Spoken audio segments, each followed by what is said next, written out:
오늘의 말씀은요, 바로 영적 퇴보와 배교입니다. 실은 이번 주에 제가 읽었던, 지난주부터 읽었던 한 책이 있었는데, 이 책의 이름은 마크 존스가 말하는 영적 퇴보와 배교라는 책입니다. 실은 오늘 이 말씀의 핵심은 뭐냐면, 저와 여러분들이 무엇할 때가 있냐면 누구나 언제나 신앙이 식을 때가 있다는 것입니다. 그런데 우리가 이 신앙이 식고 마음 열정을 잃어버리는 그러함 속에서 우리는 어떤 신앙적인 상황에 처할 수 있는지에 대해서 같이 나눌 것입니다. 실은요, 이제 두 가지를 이제 얘기할 건데요. 이제 퇴보와 배교입니다. 이 두 개가 차이가 그렇게 크진 않아요. 비슷하거든요. 근데 한번 이 저자는 무엇에 대해서 이제 이걸 연구하면서 뭐라고 얘기했냐면, 우리가 왜 하나님을 떠나는가, 그리고 아니면 우리가 왜 이렇게 퇴보하고 배교하는가, 그것은 무엇을 태도에 달려 있는데 빛을 가볍게 여기는 태도라고 얘기하고 있습니다. 이거 뭐 오늘은 좀 힘드니까 제가 나중에요, 아니면 다음에요, 이런 태도에 우리의 신앙적인 운명이 갈린다는 것입니다. 그래서 오늘 두 가지를 이제 정리하는데, 우리가 두 가지의 실은 위험성을 가지고 있는데, 하나는 퇴보이고 하나는 배교입니다. 무슨 차이가 있을까요? 이제 사람으로 한번 빗대어 볼게요. 여기 퇴보한 사람들은 느부갓네살, 삼손, 베드로고요. 배교한 사람은 가롯, 유다, 바로, 사울 왕입니다. 혹시 여러분 여기 퇴보한 사람과 배교한 차이가 어떤 차이인 것 같습니까? 둘 다 실은 하나님을 떠난 거예요. 근데 무슨 차이가 퇴보하고 배교의 차이일까요? 네, 여기 얘기해 주셨네요. 회개한 자, 다시 말하면 돌아온 자와 돌아오지 않는 자입니다. 여러분, 우리가요, 뭘 얘기하고 있냐면요, 퇴보와 배교의 차이는 좀 느부갓네살도 그렇고 베드로도 그렇고 삼손도 그렇지만 맨 마지막에 누굴 찾았던 사람들이에요? 하나님 찾았던 사람들이에요. 그런데 아주 위험한 얘기를 이제 하고 있습니다. 뭐냐면, 퇴보가 잘못되면 배교가 될 수 있다는 사실입니다. 우리의 신앙이 차일피일 미루고 하나님과 이렇게 멀어지는 것을 가만히 방관한다면 결국은 무엇으로 넘어갈 수 있냐면 하나님을 완전히 떠나는 사람이 될 수 있다는 사실입니다. 그래서 오늘 오늘 성경 말씀 하나를 읽으면서 우리가 어떻게 살아야 되고, 그리고 하나님께서는 뭐라고 얘기하는지 우리 함께 나누도록 하겠습니다. 히브리서 3장 12절과 13절에 있는 말씀이 오늘 핵심 성경절인데요. 우리 같이 읽고 시작하도록 하겠습니다. 같이 읽겠습니다. 형제들아, 시작. 형제들아, 너희는 삼가 홍 너희 중에 누가 믿지 아니하는 악한 마음을 품고 살아계신 하나님에게서 떨어질까 조심할 것이요, 오직 오늘이라 일컫는 동안에 매일 피차 권면하여 너희 중에 누구든지 죄의 유혹으로 완고하게 되지 않도록 하라. 네, 여기 뭐라고 얘기했냐면, 너희 중에 누가 믿지 아니하는 악한 마음을 품고 살아계신 하나님에게서 떨어질까 조심할 것이요. 여러분, 아까도 얘기했지만 우리가 하나님 떨어지는 거, 하나님과 멀어지는 거 정말 중요하고 조심해야 될 문제입니다. 그런데 여기에 오늘 저와 여러분들이 하나 또 봐야 되는 것은 바로 오늘입니다.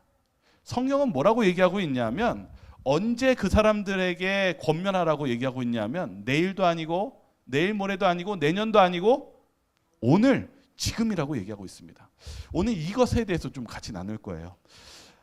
오늘 이제 그 중에 한 인물이 바로 삼손에 대해서 우리 함께 나누도록 하겠습니다. 삼손은요, 이 퇴보의 과정을 가지고 있었습니다. 실은 거의 죽을 뻔했습니다. 삼손은요, 자신이 정말 능력을 받는 그 힘이 어디서 나왔을까요? 그 능력이 어디서 나왔습니까? 그의 머리에서 나왔죠. 오늘 이 삼손에 대해서 얘기하는 것은 뭐냐면, 삼손이 처음부터 하나님을 떠난 것이 아니라, 하나님을 안 믿었던 것이 아니라 조금씩 바꿨어요. 처음에는 조금씩 하나님께서 하시는 말씀 조금만 안 들었다가 점차적으로는 이방 여인을 사랑하고, 실제적으로는 하나님을 떠나는, 그리고 나중에는 뭐까지도 팔았어요? 자신의 머리에 대한 비밀까지 팔았어요. 실은 머리는 단순한 머리가 아니라 그의 믿음이었고 하나님의 능력이었습니다. 하나님에 대한 믿음이었습니다. 그런데 하나님의 능력을 잃어버리자 그가 어떻게 되었습니까? 두 눈이 뽑히고 큰 소가 끄는, 맷돌을 끄는 노예가 되었습니다. 근데 여기서 아주 중요한 한 구절이 있습니다. 바로 사사기 16장 20절에 있는 말씀입니다. 뭐라고 적혀 있냐면 여기 한번 같이 한번 읽어볼까요? 여기 밑에 보이시나요? 영적 마비 상태요. 한번 같이 한번 읽어볼까요? 여호와께서 시작. 여호와께서 이미 자기를 떠난 줄을 알지 못할 정도로. 삼손이요. 자신의 머리가 다 잘렸을 때 무엇했다고요? 하나님이 나를 떠난 줄을 몰랐다고요. 저와 여러분들이요. 조금씩 나태해지고 떠나면은 나도 모르는 사이에 뭐가 돼 있어요? 이미 하나님과의 관계가 멀리 떨어져 있다는 사실입니다. 삼손이 미처 깨닫지 못했대요. 그가 점점 하나님을 떨어져가고 타협하고 점점 나아갔을 때 결국은 무엇까지 된 것입니까? 그가 노예까지 되면서 완전히 비극적인 그런 절망의 순간에 드러났다는 사실입니다. 그러나 우리가 아직까지도 삼손을 퇴보라고 얘기하는 부분은 여기에 있습니다. 느부갓네살 왕과 삼손에게는 공통점이 하나 있습니다. 그것이 무엇이냐면 느부갓네살 왕도 자신을 의지하고 교만하게 살다가 7년 동안 무엇이 되었습니까? 짐승처럼 미쳐버렸습니다. 여기 다니엘서 4장 34절에 있는 말씀 한번 읽어볼까요? 그 기한이 시작. 그 기한이 참에 나 느부갓네살이 하늘을 우러러 보았더니 내 총명이 다시 내게로 돌아온지라. 느부갓네살 왕이 거의 죽을 뻔한 거예요. 근데 그가 마지막 무엇한 것입니까? 자신을 돌아보고 하늘을 우러러보면서 하나님을 바라보니까 무슨 일이 벌어졌어요? 회복이 일어났습니다. 여기 삼손도 마지막에 죽지만 그가 사사기서 16장 28절에 이렇게 얘기합니다. 주 여호와여 구하옵나니 나를 생각하옵소서. 그리고 뭐라고 적혀있냐면 하나님이여 구하옵나니 이번만 나를 강하게 하소서. 삼손이 마지막 하나님께 애원하고 기도할 때 성경에 뭐라고 적혀있냐면 그의 머리가 무엇하고 있었다고 기록되어 있습니까? 자라나고 있었다고 기록하고 있습니다. 비록 그가 마지막 절망의 끝에 섰지만 그들이 다시 퇴보했다라는 말을 할 수 있었던 이유는 마지막 그 순간 속에서 무엇했기 때문에 그들에게 그나마 그들에게 희망으로 바뀐 것입니까? 하나님께로 돌아갔기 때문입니다. 오늘 제가 드리고 싶은 말씀은 저와 여러분들이 퇴보할 수 있습니다. 그러나 여러분 배교하지 마시기 바랍니다. 주님을 떠나지 마시기 바랍니다. 주님께 돌아가시기 바라겠습니다. 오늘 스가랴서 3장 2절에 있는 말씀 같이 한번 읽어볼까요? 자, 한번 같이 한번 읽어보겠습니다. 여호와께서 같이 읽겠습니다. 시작. 여호와께서 사탄에게 이르시되 사탄아 여호와께서 너를 책망하노라. 예루살렘을 택한 여호와께서 너를 책망하노라. 이는 불에서 꺼낸 그슬린 나무가 아니냐 하실 때에. 여러분 하나님이요 여호수아 이 제사장을 끄집어낸 게 뭐라고 표현하냐면 불에서 꺼낸 그슬린 나무래요. 여러분 지금 보시면 하나님께서 숯을 다 타고 있는 숯을 더 빼지 않으셨으면 그 나무는 숯은 어떻게 됐을까요? 재가 돼서 사라졌을 것입니다. 거의 다 타고 있는 순간에 하나님께서 어떻게 하시는 것입니까? 그 그슬린 나무를 끄집어내서 살리시는 과정입니다.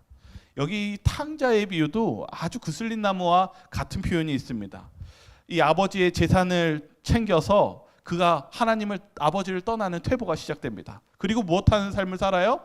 자기 흥청망청 쓰다가 이제 곧 쥐염 열매를 먹으면서 어떻게든 살려고 하지만 그것마저 얻게 되니까 결국 무엇합니까? 굶어 죽게 되는 것입니다. 그때 그가 느꼈던 것은 그가 일어나서 아버지께로 돌아가는 것. 돌이킬 때 하나님 아버지께서 그 탕자의 아버지는 그의 아들을 껴안고 그에게 다시 아들의 그 자리를 회복시켜주는 거의 죽다 살아난 아들을 데려온 것입니다. 성경도 뭐라고 얘기하냐면 그 아들이 죽다 살아온 아들로 묘사하고 있습니다. 하나님은요 저와 여러분들을 그렇게 사랑하시고 그렇게 부르십니다. 그래서 오늘 주제에서 정말 두 가지를 나눕니다. 뭐라고 얘기하고 있냐면 이 책의 저자는 나중은 사단의 시간이래요. 우리가 미루는 태도는 결국 사단한테 그 시간을 주는 거라는 것입니다. 아까도 얘기했지만 우리가 차일피일 미루면 그 시간은 하나님께서 역사하는 시간이 아니라 내가 하고 싶고 내가 즐기고 싶은 그 마음으로 살아가는 것입니다. 아까 히브리서 성경책 보셨죠? 오직 오늘이라고 얘기하고 있습니다. 오직 내일이 아니라 그애들에게 다가가야 되는 시간은 내일이 아니라 오늘이라고 얘기하고 있습니다. 오늘이 바로 하나님의 시간입니다.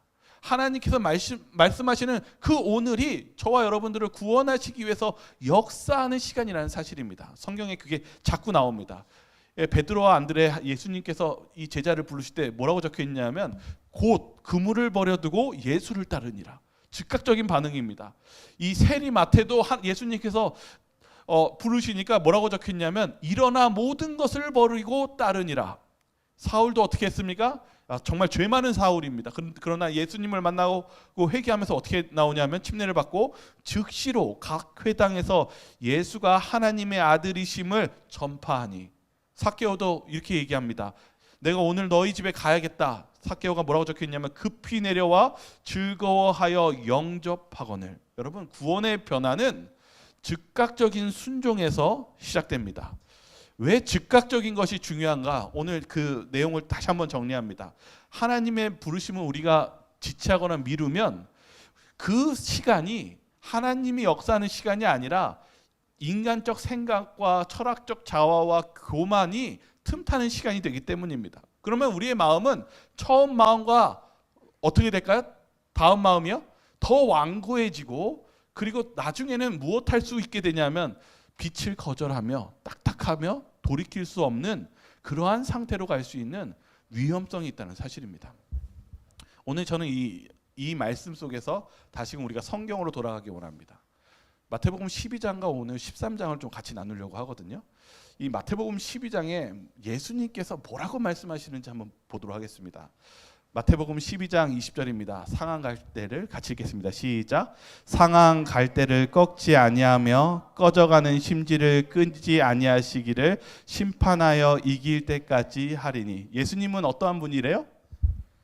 여러분, 갈대 보셨습니까? 여러분, 실은 제가 지금 영종도에 사는데요. 제가 원래 2000년도 전에 영종도에 이렇게 배 타고 놀러 가고 그랬습니다. 학생 때. 그때는 영종도에 뭐가 많았는지 아십니까?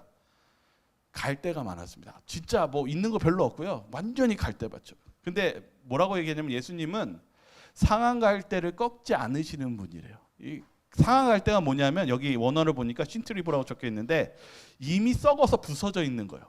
그 이제 기둥마저 썩어가지고 힘없는 거 있죠. 근데 예수님은 어떻게 하세요? 그것마저도 꺾지 않는데요. 그리고 또 뭐라고 적혀 있냐면 꺼져가는 심지를 끄지 않으시는 분이시래요. 예수님은 어떠신 분입니까? 이제 촛불이 이제 힘을 이제 다 해가지고 이제 연기가 피어오르는 그 순간까지도 예수님은 어떻게 하신다고요? 그 심지를 끄지 않으신대요. 예수님은 그렇게 불타 없어지는 그 그슬린 나무일지라도 무엇 하시길 원하십니까? 살리시기를 원하십니다. 이제 그 상태에서 예수님께서 마태복음 13장에 뭐라고 말씀하시는지 같이 나누도록 하겠습니다. 예수께서 같이 읽겠습니다. 시작.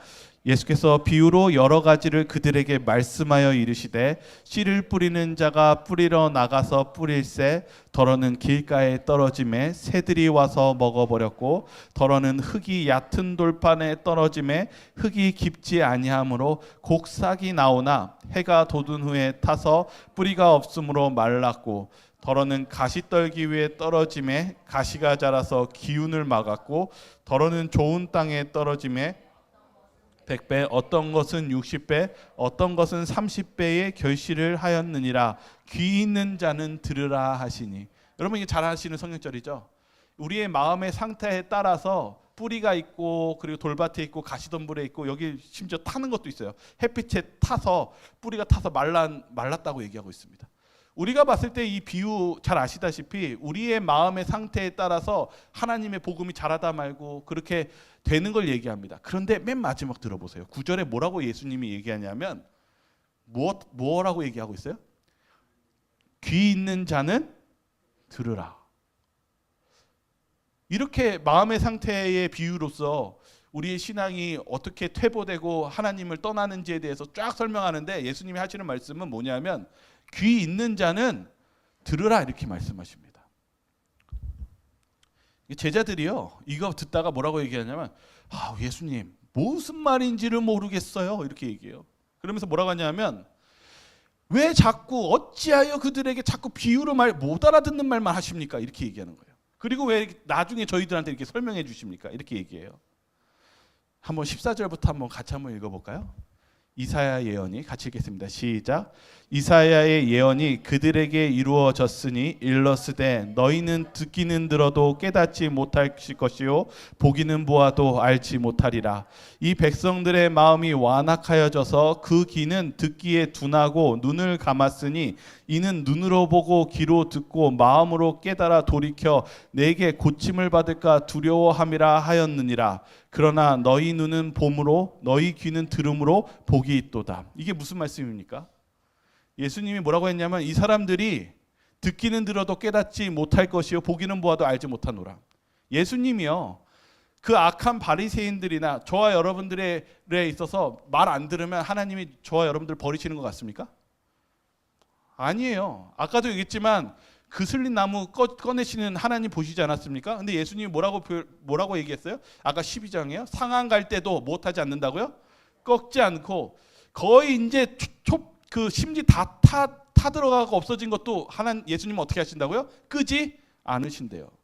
예수님은 저와 여러분 뭐 신앙 잘하는 사람에게만 얘기한 게 아니라 바리새인들이나 말 안 듣는 사람 주님 떠난 자에게도 똑같이 얘기했어요. 그런데 뭐 할 뿐이에요?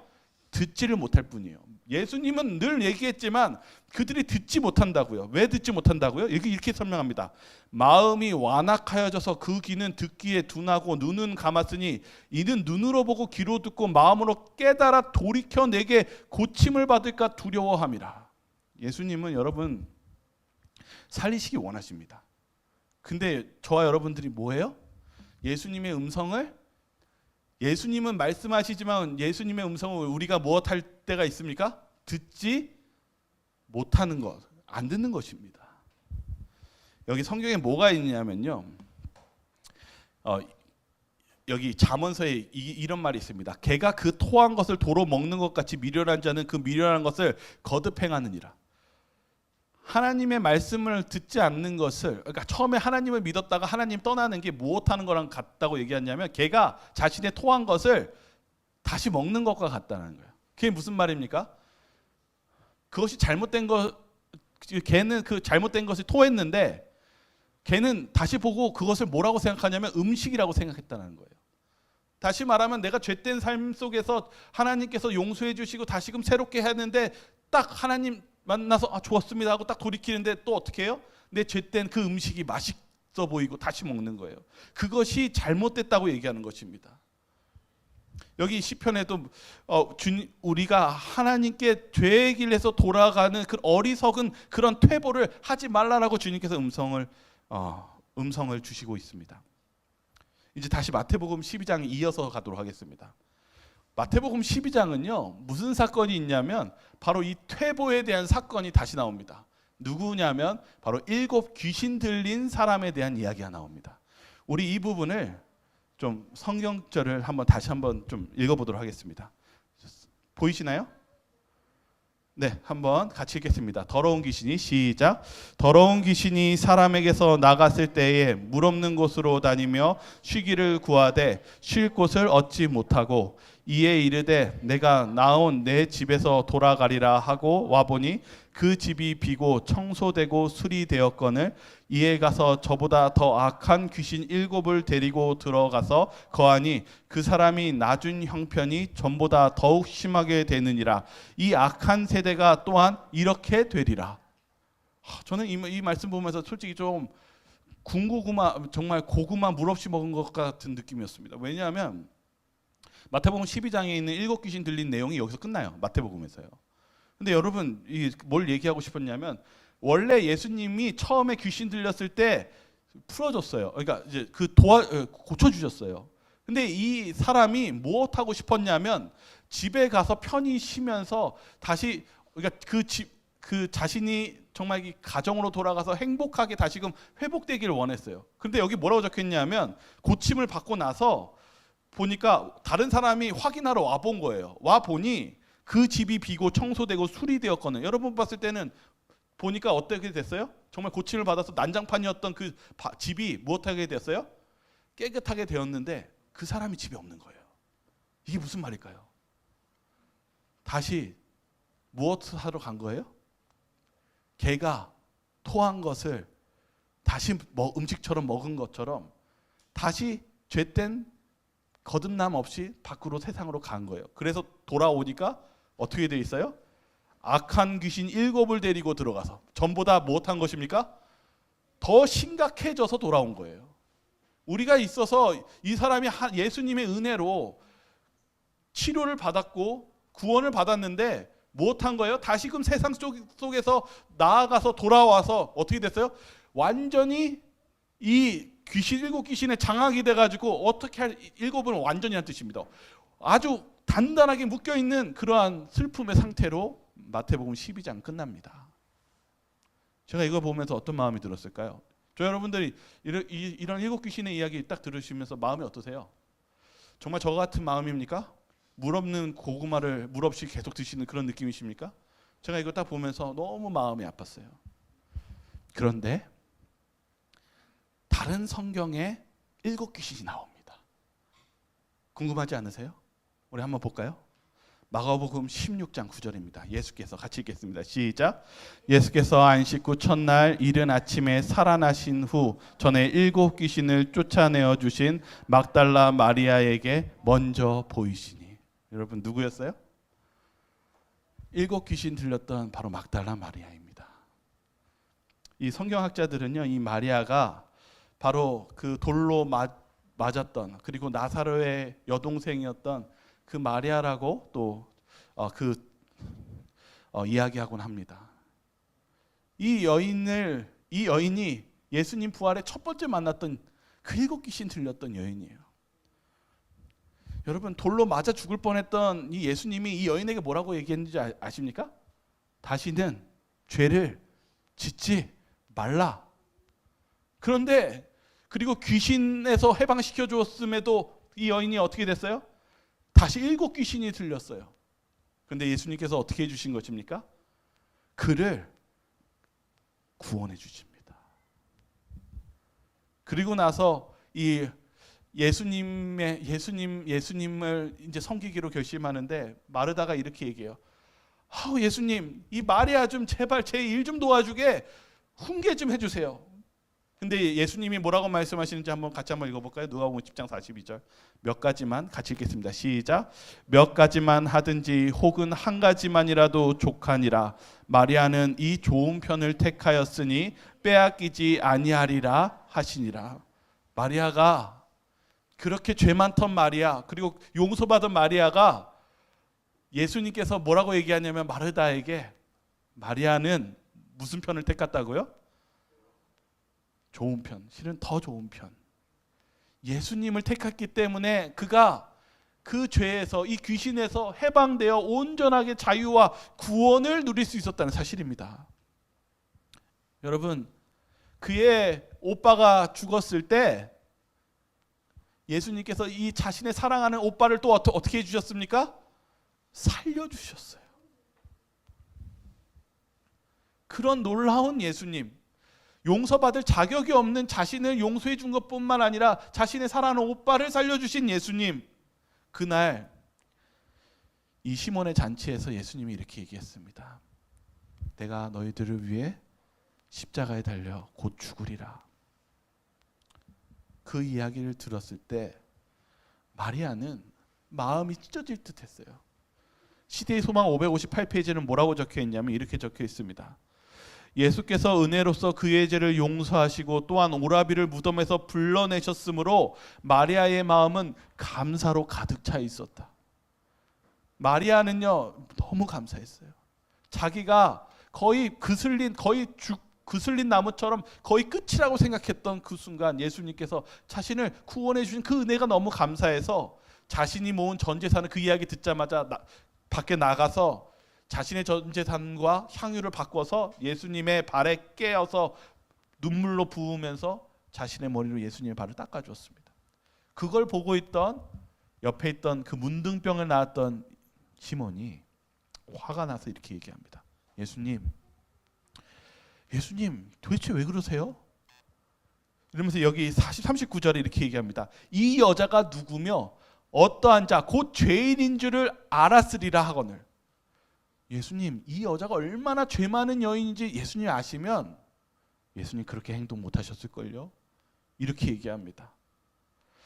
여기 그러면서 예수님이 무슨 얘기를 하냐면 10,000달란트 빚진 자와 그리고 300데나리온 빚진 자에 대해서 얘기하면서 누가 더 하나님 그 주인을 사랑하겠느냐는 질문합니다. 그러면서 이 시몬에게 이렇게 얘기합니다. 47절입니다. 같이 한번 읽어볼까요? 이러므로 같이 읽겠습니다. 시작. 이러므로 내가 내게 말하노니 그의 많은 죄가 사하여졌도다. 이는 그의 사랑함이 많음이라. 사람이 받은 일이 적은 자는 적게 사랑하느니라. 이에 여자에게 이르시되 내 죄 사함을 받았느니라 하시니. 여러분, 예수님이 이 시몬에게 뭐라고 얘기했습니까? 죄 사함을 많이 받은 자가 주님을 더욱더 사랑한다고 그랬죠. 그리고 마리아를 사람들이 있는 앞에서 뭐라고 말씀하셨는지 아십니까? 내 죄 사함을 받았노라. 오늘 이 말씀 생각하시면서 한 영상을 보고 이어서 설교하도록 하겠습니다.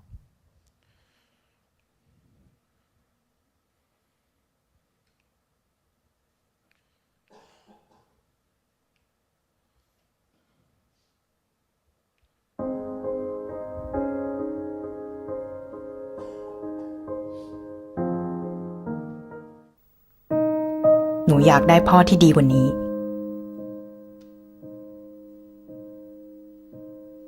พ่อที่ไม่เป็นใบ้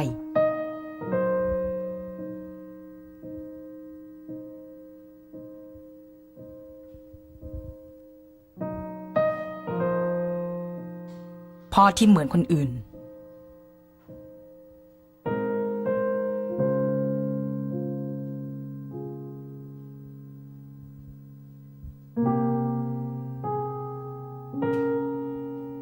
พ่อที่ได้ยินในสิ่งที่หนูอยากบอก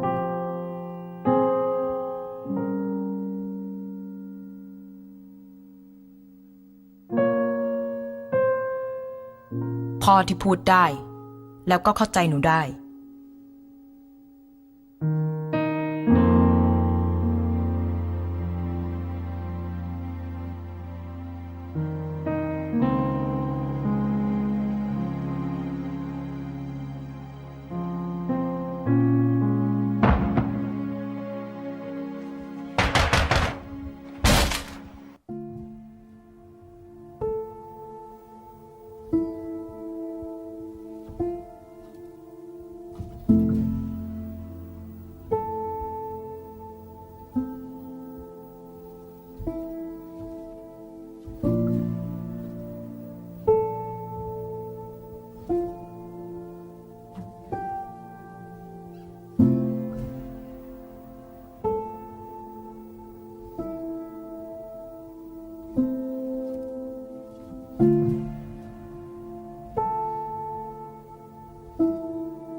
네, 이 이야기를 보시면서 어떠세요? 아버지가 이 딸을 무엇하고 싶어 합니까? 살리고 싶어 합니다. 그래서 자기의 피를 나눠주는 것처럼 실은 예수님께서 7 귀신 들렸던 마리아를 무엇하고 싶어서 하신 것입니까? 그 슬린 나무에서 꺼집어내시는 것은 상한 갈대를 꺾지 않는 것은, 그리고 그 심지가 타들어가는 것을 끄지 않는 것은 그를 살리고 싶어 하시는 그 예수님의 사랑이 있었다는 사실입니다. 여기 마태복음 9장 6절에 보시면은요, 예수님이 병자를 치유하실 때 하신 말씀인데요. 우리 한번 같이 한번 읽어볼까요? 그러나 시작. 그러나 인자가 세상에서 죄를 사하는 권능이 있는 줄을 너희로 알게 하려 하노라 하시고 중풍병자에게 말씀하시되 일어나 내 침상을 가지고 집으로 가라 하시니, 예수님이 병자를 고쳐줄 때 뭘 얘기하고 싶으셨냐면 병을 고치는 것보다 내가 세상의 죄를 사하는 권능이 있는 줄을 네가 알기를 원한다라고 말씀하십니다. 침례요한이 예수님 보면서 뭐라고 얘기했습니까? 보라, 세상 죄를 지고 가는 하나님의 어린 양이로다, 이렇게 외쳤습니다. 예수님은요, 저와 여러분들에게 왜 다가오셨고, 왜 마리아와 그리고 그 우리가 퇴보하고 그런 속에서도 그슬린 나무에서 우리를 꺼내주신 이유는 저와 여러분의 죄를 대신 갚아줄 수 있고, 저와 아까 그 아버지가 자신의 딸을 위해서 자신의 피를 나눔으로써 살리신 것처럼 저와 예수님께서는 우리를 살리실 수 있는 유일한 우리의 구원자이신 예수님이기 때문에 저와 여러분들을 부르시고 그리고 찾으시고 계시다는 사실입니다. 예수님께서는요, 오늘도 우리를 실은 부르고 계십니다. 예수님은 언제 저를 찾으시나요? 라고 우리가 이렇게 말할 때 실은 언제가 아니라 오늘 지금 예수님께서 저와 여러분들을 부르시고 있다는 사실을 잊지 마시기 바랍니다. 여러분들이 그 응답을 내일로 미루지 마시기 바라겠습니다. 바로 오늘 들으시는, 오늘 마음의 문을 여시고 주님을 맞으시며 변화받으시며 예수님의 구원을 영접하시기를 주님의 이름으로 호소합니다. 저와 여러분들이 그런 주님을 영접하시길 바라며 오늘 말씀을 마치도록 하겠습니다. 사랑과 은혜가 자비로우신 하나님 아버지, 오늘 저희들의 삶 속에 저희의 신앙들이 퇴보되었거나 또 주님의 길에서 멀어졌다면 오늘 저희의 그런 무지하고 그리고 저희가 주님의 마음을 몰랐던 저희들의 그 죄를 용서하여 주시옵소서. 오늘 저희들이 예수님의 사랑을 바라보며 다시금 주님의 음성을 듣기 원하오니 주여 저희들의 마음에 함께 거하여 주시고 저희들이 주님과 동행하는 새로운 시작이 오늘 될 수 있도록 주님 이 시간 성령 하나님께서 저희들의 마음에 거하여 주시옵소서. 저희를 사랑하시는 예수 그리스도 이름으로 간절히 기도드리옵나이다.